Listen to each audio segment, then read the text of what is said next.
waaw salaamaaleykum sama gars yi maa ngi nuyu ñëpp di ziare ñëpp tey nag nekk ci 75e voie du jour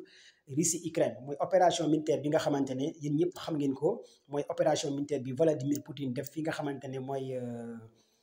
Ukraine te ñëpp xam nañ ne c'est une opération militaire parce que aussi pour gars yi comprendre Poutine jëlul di def guerre en Ukraine gars yi nga xamante ne aussi ñu ngi suivre Commando Baye via TikTok ci TikTok bi continuer leen ngeen abonné ak ñiy suivre Commando Baye à travers chaîne YouTube Séné 99 mooy sama chaîne YouTube gars yi n'hésitez pas ngeen xool chaîne bi à travers YouTube Séné 99 TV ngeen abonné parce que vidéo yi aussi dañ ko fay bàyyi bu ñu defee live TikTok ba pare aussi dañuy defaat yeneen vidéo yoo xamante ne dañ koy bàyyi foofu mooy ci YouTube bi juste vidéo bi may wax du yàgg pour ngeen comprendre bu baax a baax lan moo waral Russie Ukraine ak guerre bi ak enjeu yi ak tey 75e jour bi nga xamante ne bi opération militaire bi ba léegi amee on est à la 75e jour te à chaque fois dañuy live via TikTok tous les week-ends vendredi samedi dimanche lundi di leen jox information yi di leen wax guerre bi fan la toll et c'est hyper important aussi ngeen comprendre guerre bi fan la toll mooy opération militaire bi Vladimir Poutine di def en Ukraine. Vladimir Poutine mooy président de la République de Russie. Russie en 2020 ñu ngi ci plus de 140 millions d'habitants en 2020 140 millions d'habitants kan mooy Poutine. Poutine dafa judd ci benn ville bu tudd Léningrad ville boo xamante ne mu ngi ci biir Russie. Léningrad foofu la juddu fekk ñaari frère am kenn ki Victor la tudd kenn ki Oleg ñoom ñaar ñëpp dañoo décédé mu ñëw nekk troisième doom ci yaayam Poutine bu mu juddoo papa mag yaayam ay pauvre lañ di liggéey ci gaaru ferroviaire Léningrad Poutine ñefe laayi fam waaye li tax Poutine am rapport ak juif yi ñu bëri dañu war a comprendre loolu parce que Poutine bi waa ñaari waajuram dem di liggéey ci gare ferroviaire mu nekk xale da doon dem di foo ci xale juif yi amaana ñoo ko yar parents yi ñoo ko yar bi mu màgg moo tax première école juif bi gën a am doole Europe Vladimir Poutine moo ko fa def te jamono jooju noonu juste dafa nekkoon adjoint maire wu Léningrad bu paree jàngee université Léningrad jàngee fa école primaire secondaire université bi bu mu paree génn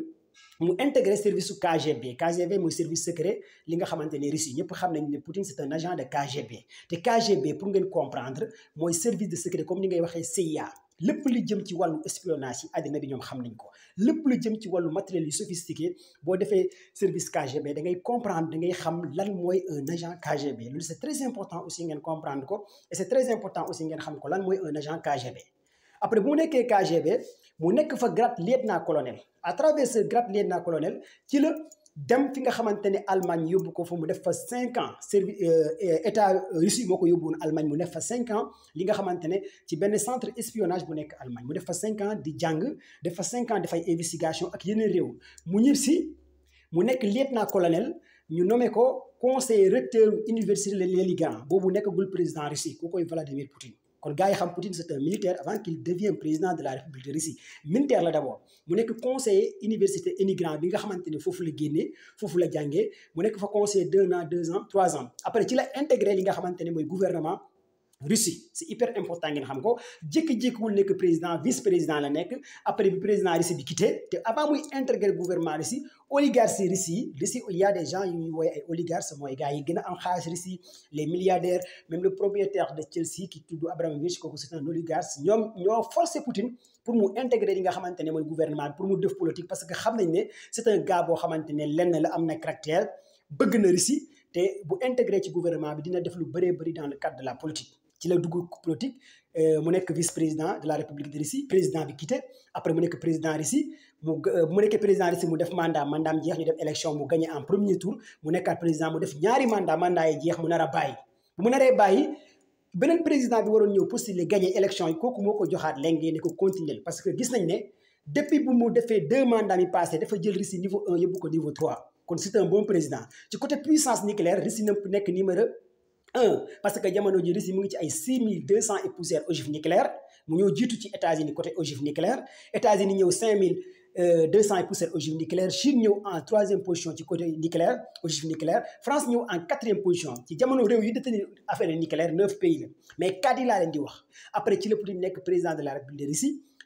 muy tenir benn discours boo xamante ne daf ma gën a neex moo tax à chaque fois danaa les intérêts et la sécurité de la Russie n'est pas à négocier loolu aussi c'est hyper important en tant qu'un chef d'État en tant qu'un président ngeen comprendre ngeen xam ko bu baax a baax sama gars yi n'hésitez pas suivre Commando Baye ci TikTok yi vendredi samedi dimanche lundi loolu day tax ngeen gën a comprendre ngeen gën a xam lan mooy enjeu yi ak lan mooy opération militaire bi nga xamante ne Poutine da koy def en Ukraine bu mu nekkee président de la République de Russie intérêt et les sécurités de la Russie n'est pas négocié leneen li nga xamante ne aussi Vladimir Poutine def na ko mooy ne que dafa gis lii di OTAN xam ngeen ko au-delà de la deuxième guerre mondiale la ñuy créé OTAN dañoo signé woon ay protocole yoo xamante ne ñëpp d'accord nañ ci que yeneen pays yi nga xamante ne nekkoon nañ ci Union soviétique mooy URSS bi nga xamante ne Union république de la société soviétique ancien capital am Kiev la Kiev bi nekk tey capitalu Ukraine moo nekkoon capitalu URSS des années 1917 loolu c'est hyper important ngeen xam ko léegi nag Ukraine Russie Moldavie Biélorussie ñoom ñëpp benn état la woon mooy URSS boobu lu nekkoon capitalam Kiev ak yeneen état balte yi lu mel ni ay Estonie ay Lettonie séparatiste j'en passe ñoo nekkoon Union soviétique boobu ñoo nekkoon URSS boobu mais jamono jooju Kiev moo nekkoon seen capital kon tey Poutine du seetaan lii di États-Unis ak OTAN di am base militaire fi nga xamante ni Ukraine parce que le fait que ñoom ñu am fa ay base militaire day permettre ñoom ñu am fa ay missiles yoo xamante ne dañuy mën a tiim li nga xamante ne mooy Russie moo tax Poutine loolu da koo yàgg bañ te loolu aussi ay accord yu Russie signé woon ak li nga xamante ne OTAN léegi nag américains yi dañoo bëgg a jalgati loolu moo tax Poutine déclenché li ñuy dippee opération militaire en Ukraine avant muy déclarer opération militaire en Ukraine bi nag lan moo xew li xew c'est simple et ngeen comprendre ko ngeen xam ko mooy nekk Poutine il a tenu des langages des discours diplomatie moom ak Vladimir Zelensky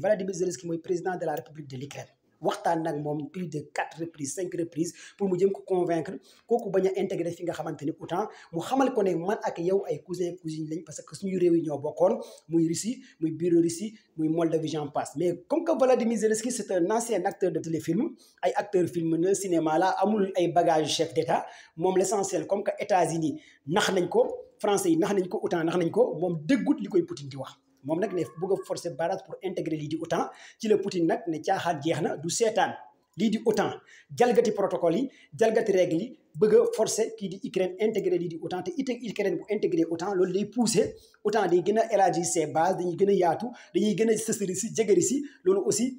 sécurité Russie day menacé ci la Poutine créé lu ñuy dippee opération militaire en Ukraine y a pas de guerre en Ukraine il faut que gars yi arrêté aussi di wax guerre en Ukraine amul ce sont les médias occidentaux lu mel ni ay France 24 RFI ñoo fi nekk di def ay propagande di manipuler nit ñi naan guerre amagul y a une différence entre opération militaire et guerre opération militaire bi dafa am 4 cibles benn bi mooy démilitariser l'Ukraine désarmer tous les militaires bases militaires cantonnement yi loolu mooy premier cible bi nga xamante ne ci opération militaire bi Poutine opération militaire spéciale bi Poutine tenir deuxième bi mooy dénazification quatrième bi mooy annexer Crimée